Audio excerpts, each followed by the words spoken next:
Chapter number 7 national income economics 12 standard का हम exercise answers देख रहे हैं। Now complete the following statements है।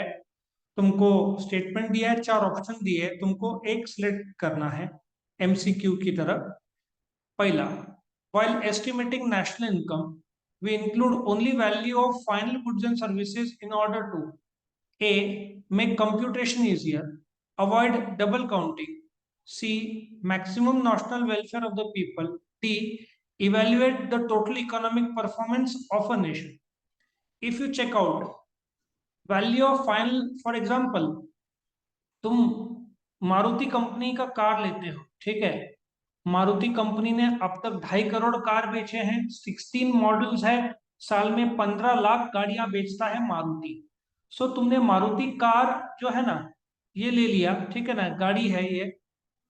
और ये जो टायर है अलग से लिया, ठीक है। टायर भी काउंट किया और मारुति में भी काउंट किया। Do you agree? Double counting हो जाएगा। सो डबल काउंटिंग हो जाएगा। तो बेस्ट तरीका ये है, ये टायर को छोड़ दो क्योंकि वो इधर ऑलरेडी आने वाला है। मारुति का जो फाइनल कार में टायर की कीमत ऑलरेडी काउंट कर दिया है, तो ये इंटरमीडिएट गुड्स है, यदि बीच का गुड्स है वो काउंट नहीं करेंगे। So correct answer is to avoid double counting, ठीक है। डबल काउंटिंग अवॉइड होता है क्योंकि फाइनल गुड्स, तुमने बीच वाला गुड्स ले लिया और फाइनल गुड्स भी ले लिया तो डबल काउंटिंग होता है। तो जब हम सिर्फ फाइनल गुड्स लेते हैं तो तुम्हारा डबल काउंटिंग अवॉइड होता है। ओके। दूसरा, NDP is obtained by deducting depreciation from GNP, deducting depreciation from GDP, including depreciation in GDP, ठीक है, इंक्लूडिंग डेप्रिसिएशन इन जीएनपी। नाउ याद रखना, सबसे पहले तुम्हारा एनडीपी नेट, इसको समझने के लिए तुम्हारा ट्रेडिंग, एक काम करते हैं, इजी तरीका बताता हूं। ट्रेडिंग अकाउंट में क्या आता है? जीपी आता है।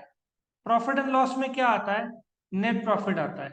सो ग्रॉस प्रॉफिट में हम डेप्रिसिएशन लेस करेंगे तब जाकर नेट प्रॉफिट आएगा, एज्यूम करते बाकी खर्चे भी लेस किए। सो जब भी तुमको नेट चाहिए, ठीक है, तो तुमको डेप्रिसिएशन माइनस करना पड़ेगा। सो एनडीपी है मतलब नेट डोमेस्टिक प्रोडक्ट। तो तुम्हारा जो जीडीपी है, जीडीपी, ठीक है, less depreciation will give you NDP. So correct answer is deducting depreciation from GDP. Correct, समझ में आया? GNP, deducting depreciation from GNP में एनएनपी आएगा, ठीक है। इंक्लूडिंग डेप्रिसिएशन इन जीडीपी, ये तो ऑलरेडी इंक्लूडेड रहता है, इसमें माइनस किया तो तुम्हारा इसमें एनडीपी आएगा और इसमें एनएनपी आएगा। करेक्ट। तो अभी हम आगे बढ़ते हैं। Number 3, in India national income is estimated using dash. A output method, B income method, C expenditure method, D combination of output and income method. अभी सिंपल सी बात है, तुम्हारा जो आउटपुट मेथड है वो गुड्स एंड सर्विसेज का जो आउटपुट आता है उसके हिसाब से हम काउंट करते हैं। इनकम मेथड मतलब तुम्हारा जो फैक्टर्स ऑफ प्रोडक्शन है, रेंट, वेज, इंटरेस्ट और प्रॉफिट, इससे, ठीक है। एक्सपेंडिचर मेथड एक प्रकार का रिकॉन्सिलेशन मेथड है, जहां पे consumption plus investment plus government expenditure plus export minus import वो सब लिया जाता है। सो अल्टीमेटली ये दोनों का टोटल से तुम्हारा combination of output and income method use किया जाता है। एक्सपेंडिचर मेथड रिकॉन्सिलेशन के लिए हेल्प होता है, देखा जाए। So correct answer is D. Okay, आगे बढ़ते हैं। Question number 2, complete the correlation. Box दिया है C plus I plus D plus X minus M, G N P is equal to C plus I plus D plus X minus M plus R minus P. ना पहले तो full form समझ लो। सी मतलब consumption, जो house hold करते हैं, investment जो firms करते हैं, गवर्नमेंट कंजम्पशन और इन्वेस्टमेंट दोनों करता है। एक्स मतलब एक्सपोर्ट, तुम बोलोगे ई क्यों नहीं? क्योंकि ई इक्विलिब्रियम में आता है। एम इज फॉर इम्पोर्ट, आई क्यों नहीं? क्योंकि आई इनकम इन्वेस्टमेंट के लिए यूज होता है। तो जीएनपी जीडीपी से बड़ा कंसेप्ट है, जिसमें C plus I plus D plus X minus M plus जो रेवेन्यू फ्रॉम अब्रॉड जो आता है फैक्टर का, और इंडिया के बाहर जो पेमेंट होता है वो आता है। So you can safely assume ये पार्ट को मैं काट दूं तो वो जीडीपी बनता है, और यही बॉक्स में दिया है। So correct answer is GDP. So C plus D plus X minus M will be GDP. इसमें आर माइनस पी किया तो बन जाएगा जीएन। करेक्ट, वो लॉजिक तुमको पकड़ना है। Next, output method dash income method factor cost method. अब तुमको डिसाइड करना है। सी आउटपुट मेथड में देर इज अ, बोलते ना, I can call it product method. ये जो है इसका आंसर बॉक्स थोड़ा बड़ा है इसलिए इधर लिख रहा हूं। एक तो प्रोडक्ट मेथड बोलेंगे जो कि फाइनल आंसर, एक और नाम है इसका, ठीक है, प्रोडक्ट मेथड, या तुम इन्वेंट्री मेथड भी बोल सकते हो, इन्वेंट्री मेथड। ये दोनों मेथड चलेगा, ठीक है, अलग अलग नाम है, ठीक है। Next, theoretical difficulty transfer payments dash is equal to valuation of inventories। अब मैं तुमको एक एग्जांपल देता हूं कि गोल्ड का जब इन्वेंट्री वैल्यूएशन करना है, खरीदा था 40,000 का, अभी चल रहा है 50,000, लेकिन तुमने 40,000 का एक तोला, फिर 41 का एक, 42 का एक, ऐसे तुमने तीन बेचे, बराबर है। 40,000 का एक तोला सोना, 41,000 का दूसरा, और 42 का। तुमने वन लेवल ऑफ गोल्ड एक तोला बेचा। अब ये बेचूंगा तो क्लोजिंग स्टॉक ये काउंट होगा, ये मैंने काउंट किया तो ये काउंट होगा। सो प्रैक्टिकल डिफिकल्टी बहुत सारा आता है वैल्यूएशन ऑफ इन्वेंट्रीज का। सो यहाँ पे आएगा प्रैक्टिकल डिफिकल्टी, करेक्ट, क्योंकि प्रैक्टिकल डिफिकल्टी में कई बार मार्केट वैल्यू पकड़ना है, क्या कॉस्ट प्राइस पकड़ना है, एवरेज करना है, प्राइस पर यूनिट को एवरेज करना है, ये सारे डिफिकल्टीज नेशनल इनकम के वैल्यूएशन ऑफ इन्वेंट्रीज में आता है। सो ये तुम्हारा क्वेश्चन नंबर 2 था। अभी चूज द करेक्ट ऑप्शन। ये चूज द करेक्ट ऑप्शन में रॉन्गली मैच पेयर है बेटा।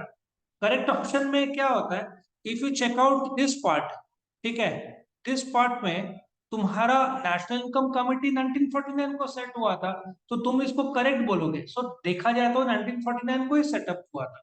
फाइनेंशियल इंडिया का अप्रैल टू मार्च है, ये भी करेक्ट।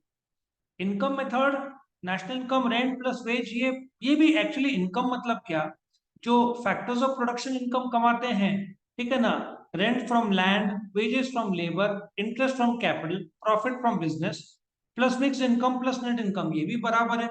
सिंस इन लोगों ने correct option which is the wrongly match pair. अभी रॉन्गली मैच पेयर में एक्सपेंडिचर मेथड में ये जो rent wage interest profit expenditure में नहीं आएगा, ठीक है ना।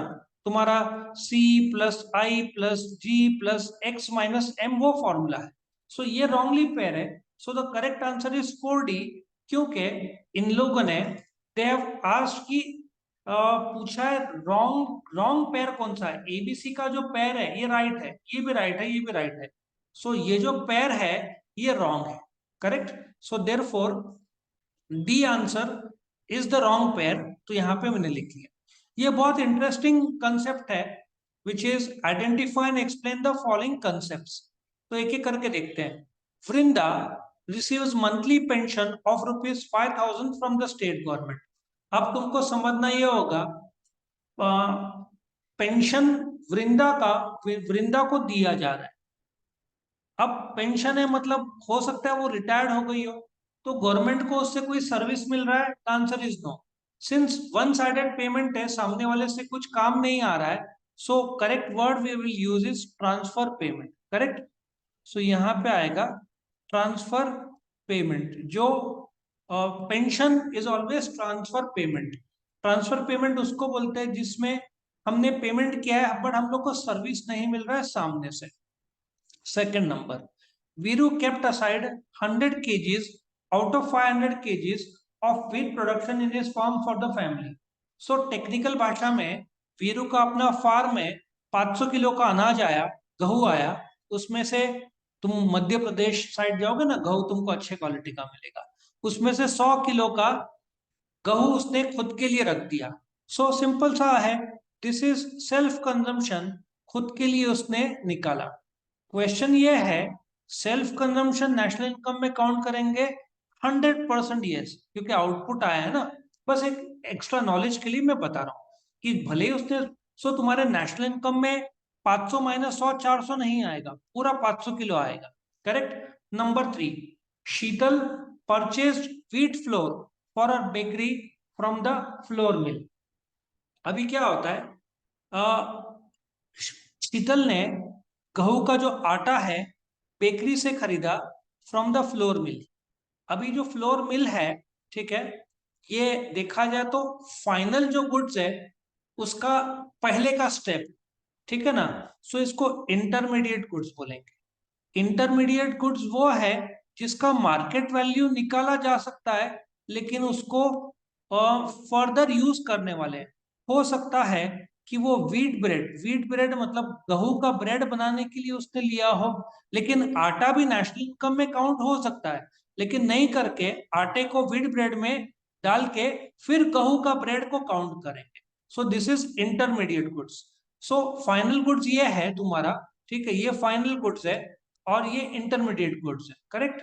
सो इंटरमीडिएट गुड्स को नेशनल इनकम में काउंट नहीं करेंगे और वीट ब्रेड करेंगे। तुम चाहते हो वैल्यू एडिशन करना है तो फाइनल गुड्स को मत करो और वैल्यू एडिशन में इंटरमीडिएट गुड्स को करो। लेकिन एक दिक्कत ऐसा है कि तुम्हारा एक स्विस घड़ी में 5,000 पार्ट्स रहते हैं, तुम्हारे मर्सिडीज बेंज एस क्लास में 60,000 पार्ट्स रहते हैं। इंटरमीडिएट गुड्स हर थोड़ा थोड़ा तुम ऐड करते जाओगे तो पागल हो जाओगे, क्योंकि बोइंग 747 में 60 लाख पार्ट्स रहते हैं। हर एक पार्ट को कैसे डायरेक्टली बोइंग 747 हजार करोड़ का है वो काफी है ना। तो इस प्रकार से कैलकुलेट करते हैं। शोभा collected data regarding the money value of final goods and services produced in the country for the financial year।